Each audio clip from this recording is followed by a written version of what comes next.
Thank you all for being here. My name is John Santor. I live in Sunset Park. I'm with NYHA SD17 for Progress. Very happy to be here today, and it's great to see so many people who care about this legislation. This is really, it's terrific because this is legislation that I fully admit I wasn't too aware of before this past year, but it would be revolutionary legislation in New York State, and it's very close to passing. It, of course, has passed the Assembly 3 times, and it has a support of every Democrat in the state Senate, including all the IDC members, so 32 votes in its favor. So it needs one more vote to pass in the state Senate. So we're going to go through the speakers today. We have a lot of great information about this legislation, which will help familiarize people with it. We have tables here with lots of information where people can learn more and help us continue to spread the word about the New York Health Act. So does anybody, just wanted to ask quickly, does anybody mind being filmed just because we have someone, most of the filming is going to be in this direction, but does anybody mind being filmed? We just want to make sure everybody's comfortable. Okay, that's terrific. And so we're going to begin with a brief animation to introduce the topic.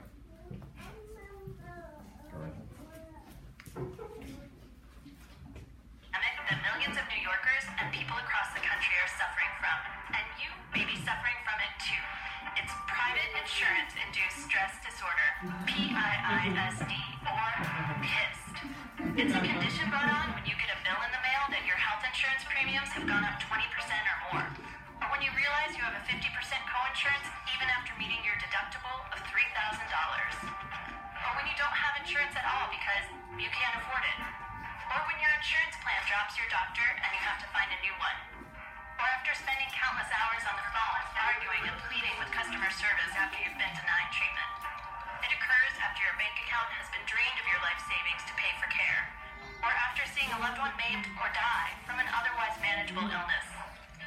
But there is a cure, and that is the New York Health Act, guaranteed health care for all of us. The New York Health Act eliminates wasteful private insurance companies and replaces them with one public program that is accountable to us, the people. We can have an improved Medicare for All like plan for New Yorkers. Health care that covers everyone as a right, as a public good, not as a commodity to be bought and sold on the marketplace. The New York Health Act would cover all medically necessary care, including vision, dental, mental health, reproductive health, prescriptions, and long-term care. 98% of New Yorkers would save money on health care. It would be funded fairly with a progressive tax based on your ability to pay, instead of forcing people to pay as much as possible and go bankrupt in order to get life-saving treatment. It will restore decision-making to the doctor and the patient, not the insurance company bureaucrat. The New York Health Act has passed the Assembly 3 times with huge majority support in the last 3 years. We only need one more senator to have the majority of the state Senate. How are we going to get across the finish line and make this a reality? You. We know the opposition is formidable.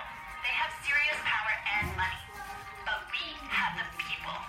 We need to win universal health care so that everyone can have the peace of mind that they and their loved ones, their neighbors, and their employees get the health care they need when they need it, without fear of going bankrupt. Join the fight and make sure that New York does the right thing. Call your state senator today. Tell them to support the New York Health Act, guaranteed health care for all of us. Sign up at nyhcampaign.org.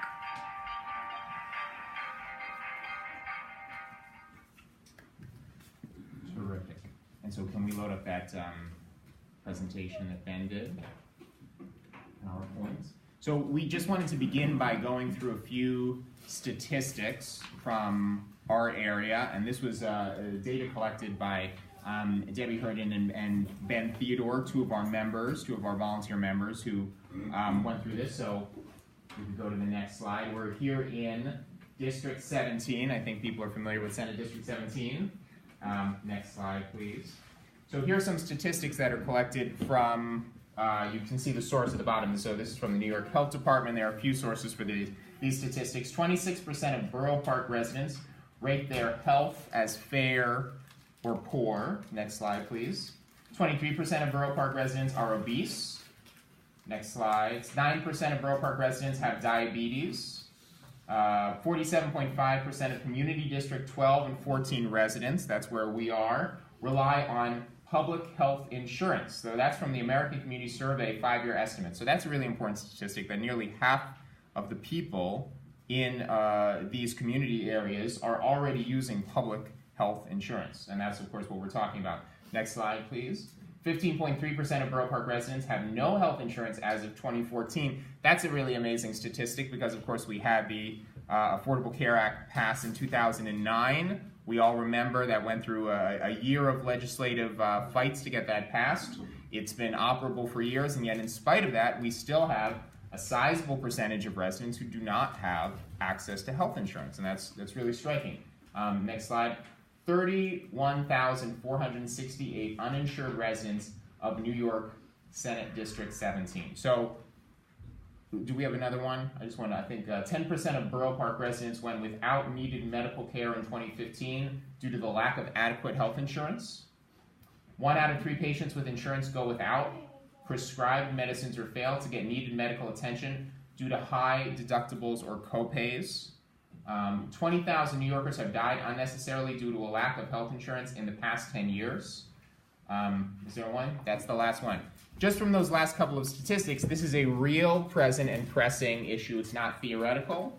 It hasn't been solved. It's great that we went through the ACA, but this is an absolutely pressing current issue that is being faced by huge numbers of people in the district. That's why you're all here, because people recognize that this is a major issue. We believe that there are thousands and thousands, not tens of thousands of people in SD17, Senate District 17, that would benefit from this legislation, and that it needs to be a priority of our elected officials as a result. So, without further ado, let's learn about the legislation. We have a great speaker, Dr. Oliver Fein. He has many titles. I'll go through a couple. Feel free to add other titles, whatever you would like. Chair of Physicians for a National Health Program, the New York Metro chapter. He's a professor of clinical medicine and clinical public health at Weill Medical College of Cornell University. He has been vice president of the American Public Health Association. He's associate dean responsible for the Office of Affiliations and the Office of Global Health Education at Cornell Weill. So he knows a lot about this legislation. He's been involved in public health, a practicing physician for decades, and what he's going to do is he's going to walk us through the, we've got a great presentation, I was taking a look at it earlier, walk us through the state of national health insurance in America right now, and then talk about this legislation and how it would apply to people here. So, without further ado, Dr. Fein, thank you for being here.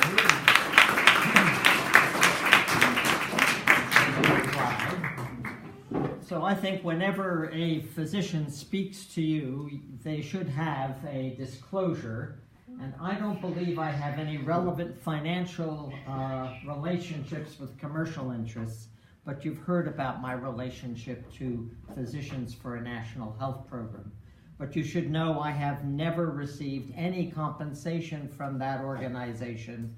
If anything, I've donated money to it. Next slide. So what we're going to talk about is, what really is wrong with the U.S. healthcare system today, and what can we do about it? Next slide.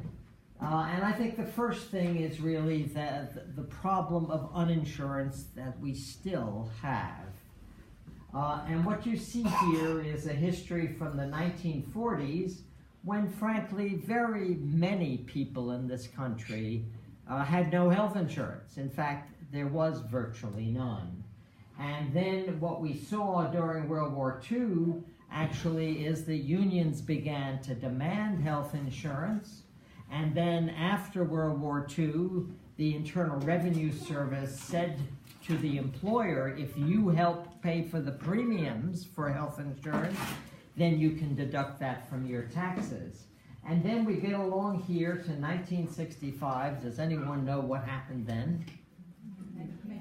The passage of Medicare and Medicaid. And we have a situation in which over 70 million people got health insurance in 1 year. And then from 1970 up to about 2010, an increasing number, 1 million more people each year became uninsured. And then with the passage of the ACA, first we see a little decline here when kids could stay on their parents' policy until age 26. And then when the Supreme Court finally said that an individual mandate was okay, we see a greater drop. But the ACA never guaranteed universal coverage. Next slide.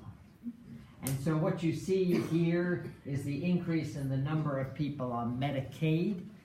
Some people say the ACA is the force. No, look at this. There was an increase in the number of Medicaid patients even before the ACA. Next slide.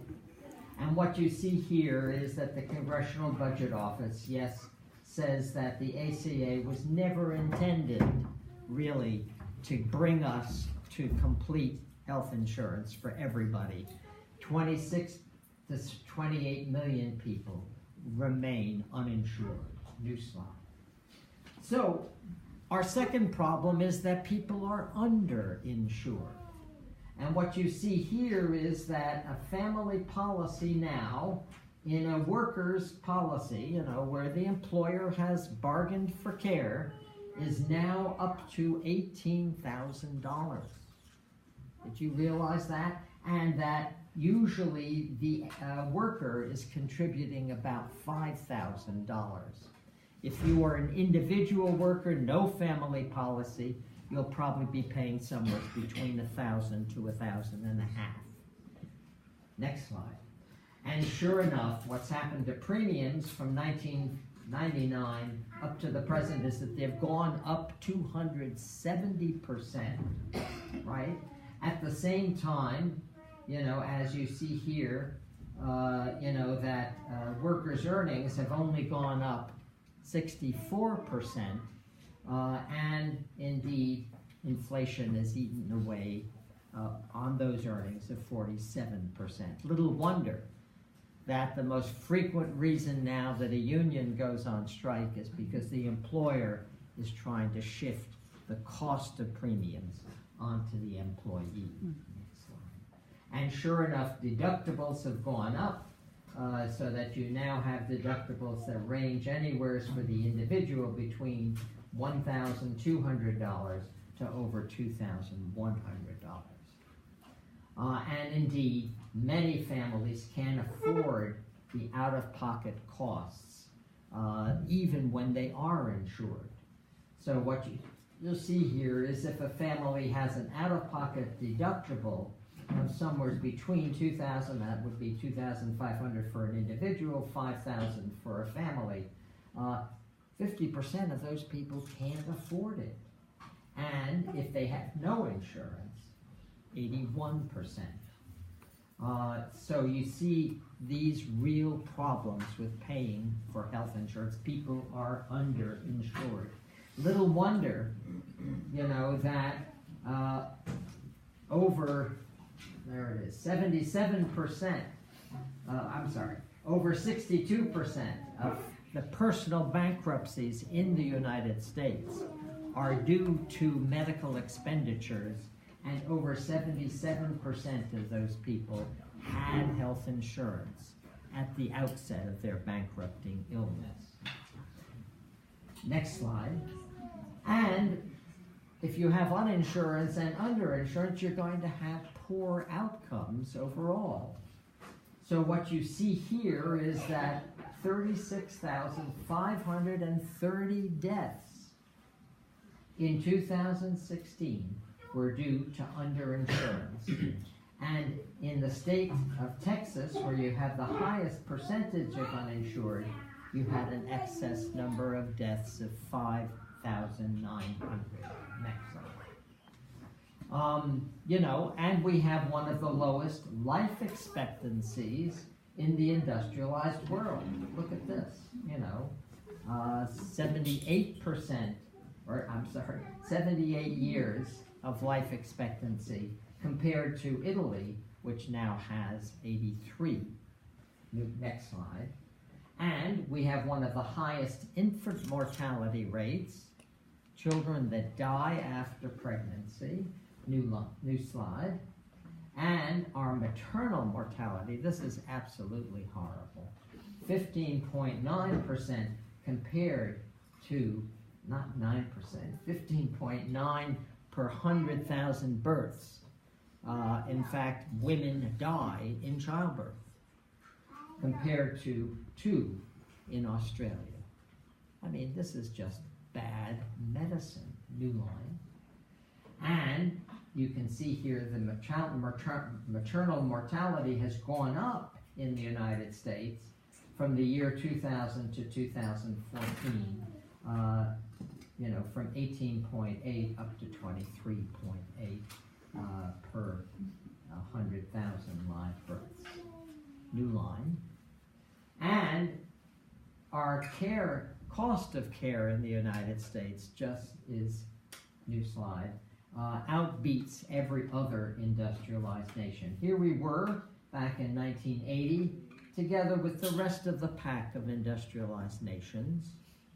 But what's happened since then, yes, there's been an increase in cost as technology and medicine generally has increased, but we have just gone off the charts. We are now twice as expensive as most of these industrialized nations. So why do we have such a high cost of care?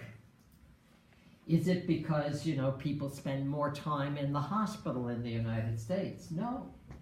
We have the lowest number of days per person per year of these industrialized nations.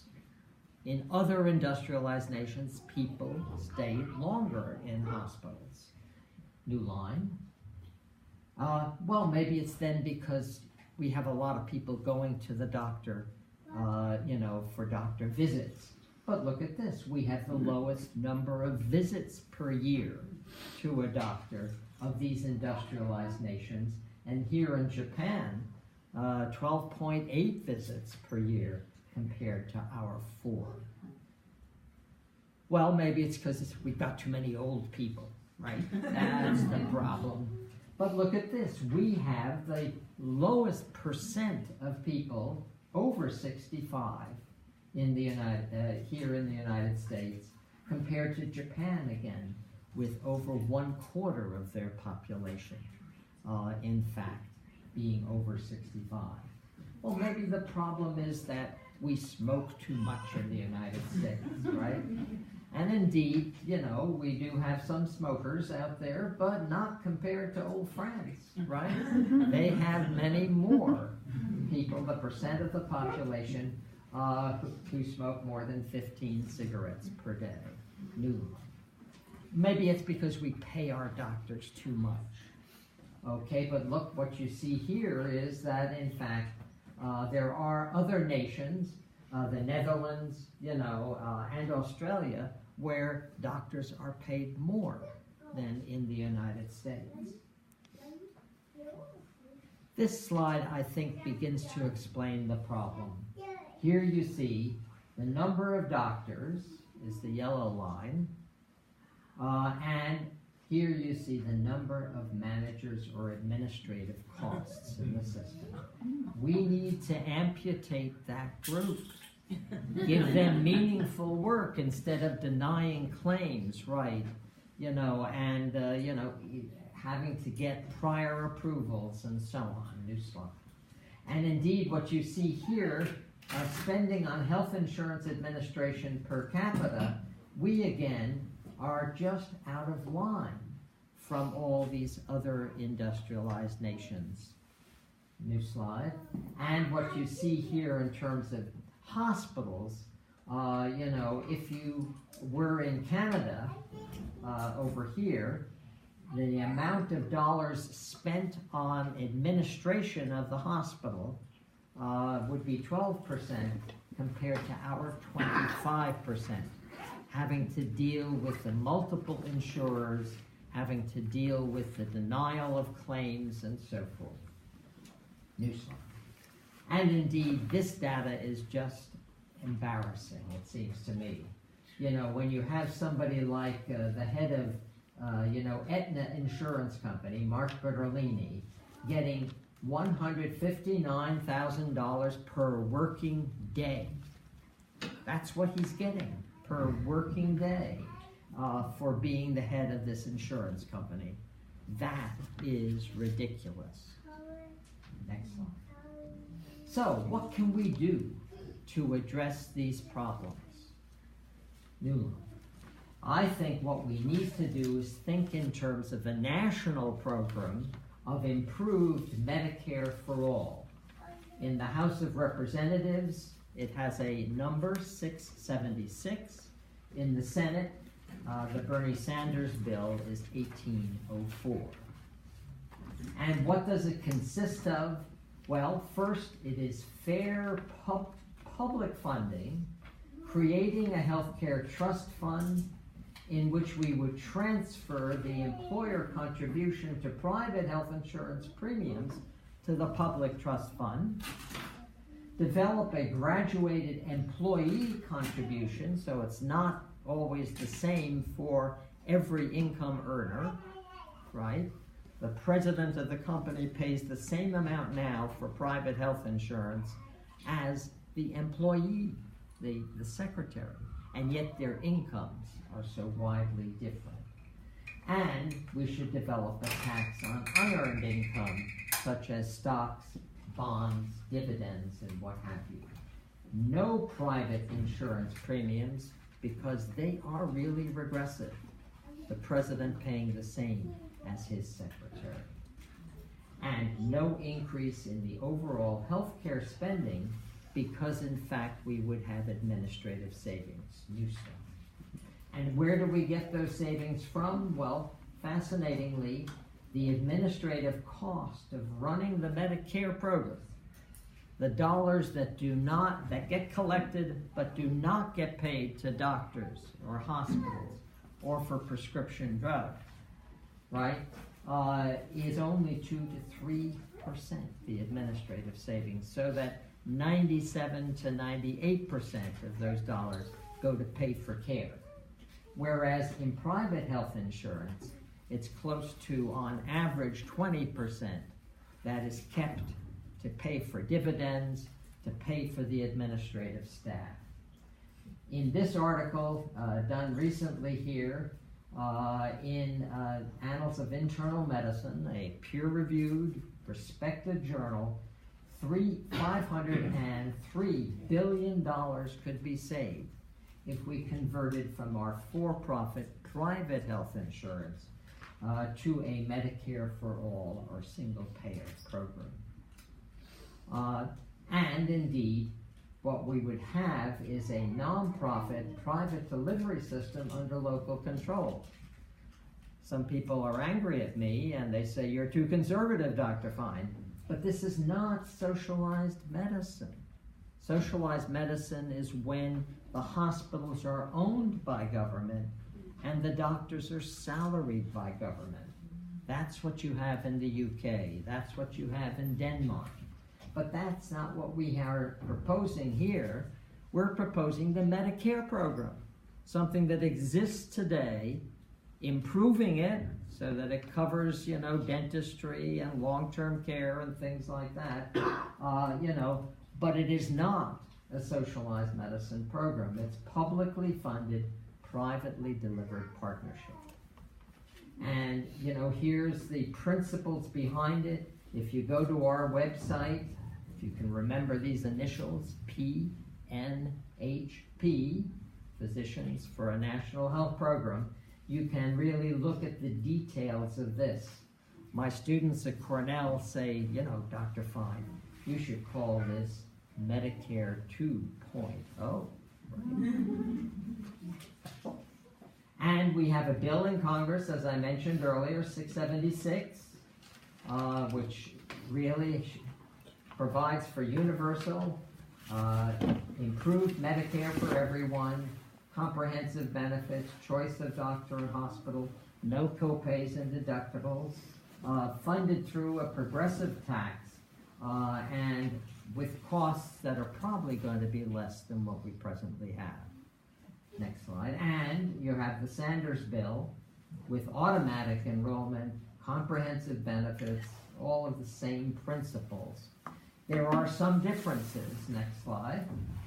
And what you see here is that copays and deductibles do not exist in the Conyers bill, but in the Sanders bill, there's some copays on the brand name drugs, okay? We'd like him to get rid of that because we think there should be no copays and deductibles in this national health insurance program. For-profit providers, you know, not just for-profit, insurance companies, but also no for-profit hospitals, right? No for-profit doctor groups. In the Conyers bill, those are in fact eliminated. In the Sanders bill, he's silent on the issue. Payment to institutions. Conyers talks in terms of global budgeting of hospitals, giving them a fixed amount of money, something that, by the way, is actually being done now in the state of Maryland, right? The Sanders bill is silent on that. We think a lot of administrative savings could come from such a global budgeting approach. And finally, the implementation timeline. Conyers says we can do this in 1 year. We did it with Medicare, covered 70 million people in 1 year. Why can't we do that with a national health insurance program? Sanders, again, puts together a 4-year transition plan, which we think maybe is just a little bit too long. So, if you really go out there and you ask people, you know, do you favor expanded universal Medicare for all? This is the Kaiser Health Tracking poll, it's not me.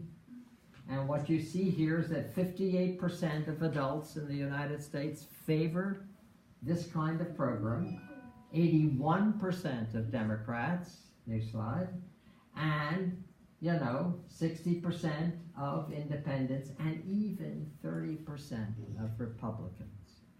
So there is a political consensus, I think, in the public for this. We just have to get our politicians to really move.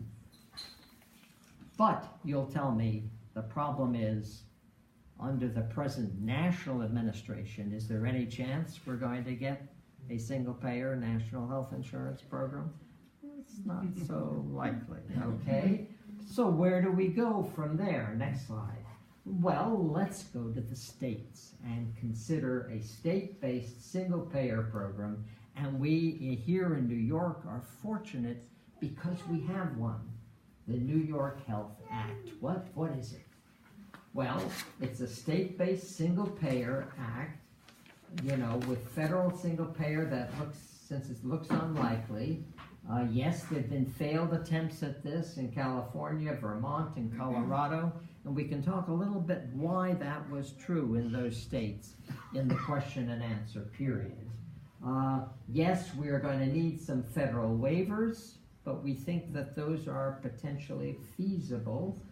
That is to say, you want to put everything into the trust fund. Medicare funds, Medicaid funds, ERISA and VA can, I think, be overcome, essentially.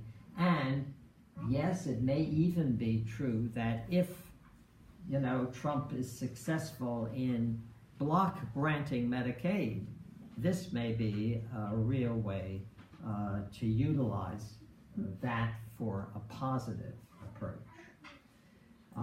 When you look here at the states that have actually begun to entertain such things, these states, the gray ones, are the ones that did not expand the Medicaid program under the ACA. The green states are the ones who did expand, right? And what you have in these yellow boxes are people in the House of Representatives that favor a health, single-payer program. We have now 120 endorsers there. And those states with lines through them, fascinatingly, are states that are actually considering some form of state-based health insurance, and in some instances, single payer. Next slide. So, the New York Health Act, what does it do? It creates a single payer trust fund, a health fund, right? It takes all Medicaid and CHIP funds and puts it in there. It takes all Medicare funds coming to the state and puts them in there. And then all employer contributions to premiums and puts it in that single payer fund. And the employee contributions to premiums, and essentially all ACA individual contributions to premiums. So what you have is a true single fund that reduces the administrative costs of health insurance overall. What's the eligibility? It would be for every resident of New York State. There would be no barriers due to age, sex, income, wealth, employment, or health status. No regressive health insurance premiums where the president of the company, is paying the same as the secretary. No, the president will probably be, in fact, paying more in his or her individual contribution. No payments at the time of service, no deductibles, no co-payments. That seems to us to be very, very important.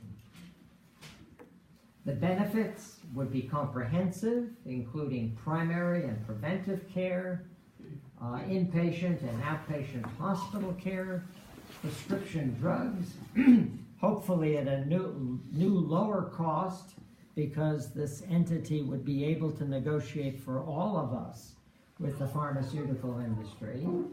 It would cover dental, vision, and hearing, which were some of the big things left out of the Medicare program. That's why we always talk about improved Medicare. And you would have free choice of doctor, including primary care physicians, specialists, and hospitals. In terms of how would doctors and hospitals be reimbursed, they would all be paid in full by the New York Health Act with no charges to patients, again, so they wouldn't have to collect a co-payment. They wouldn't have to be sure that somebody had paid their deductible. Very, very significant. There would be new reimbursement methods potentially that might be developed to replace a pure fee-for-service approach. And these have been entertained in a variety of other settings, some form of managed care approach and so on. That's not clearly in the bill at this point. That would come later. And rates would be negotiated with provider organizations, such as the Hospital Association, the medical societies, and so forth. How would these be financed? As we mentioned earlier, a progressive graduated payroll premium in which the employer would pay 80%, the employee would pay 20%. The graduated premium on non-wage income for high-income earners, here we're talking about those, again, that are getting their income from, the dividends and so forth. Federal Medicare and Medicaid funds would be put into the single fund, and you should be reassured that New York Health would pay the Part B premium and the local share of Medicaid.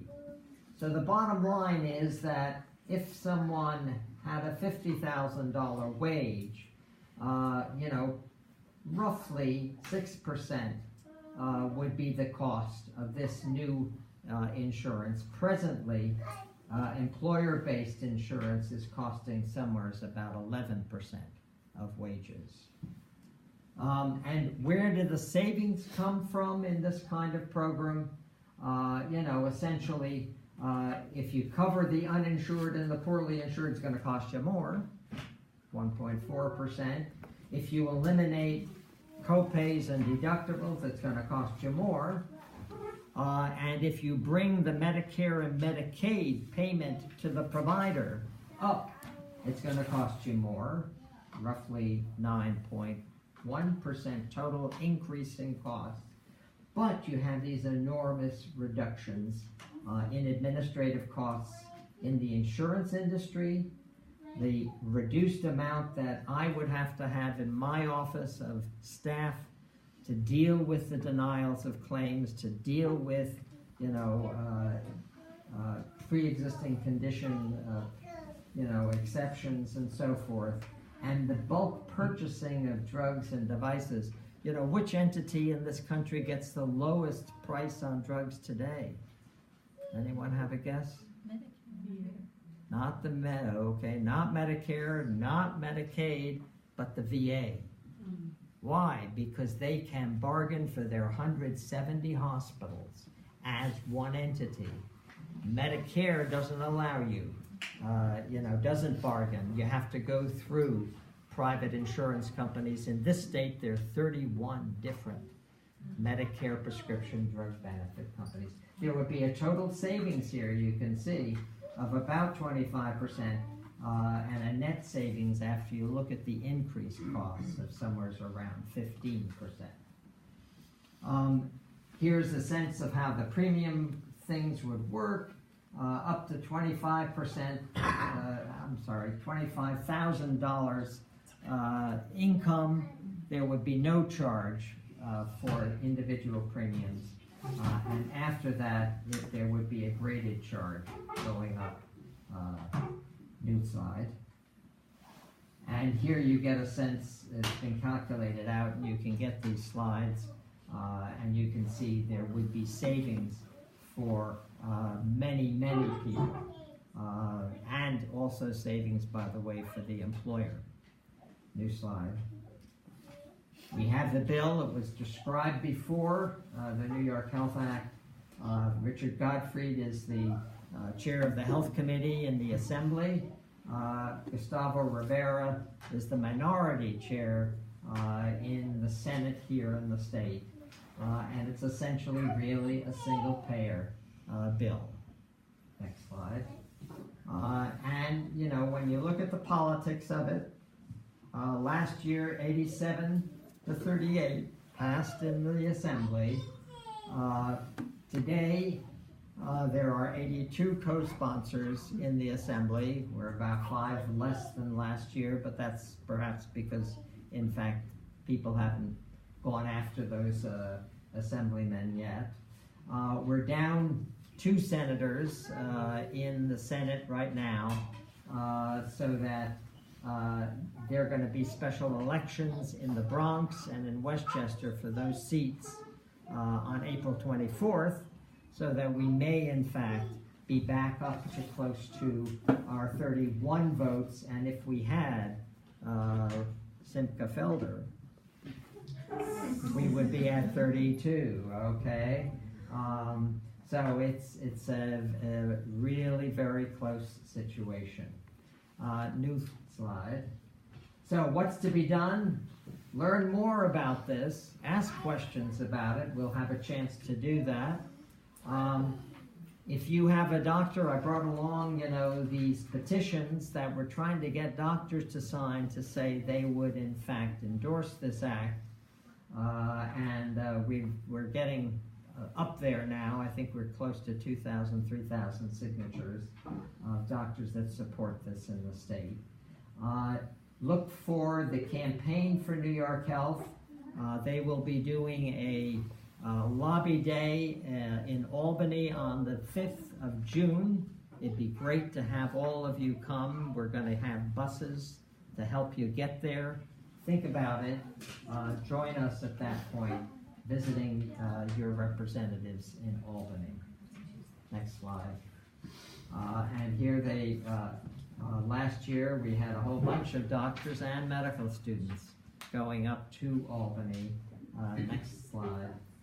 And here is a set of references that allow you to dig deeper if you wish to do that. So I'm going to be open for questions after we have the next part of our program. I look forward to dialoguing with you more about some of the issues that you may raise. Thank you very much.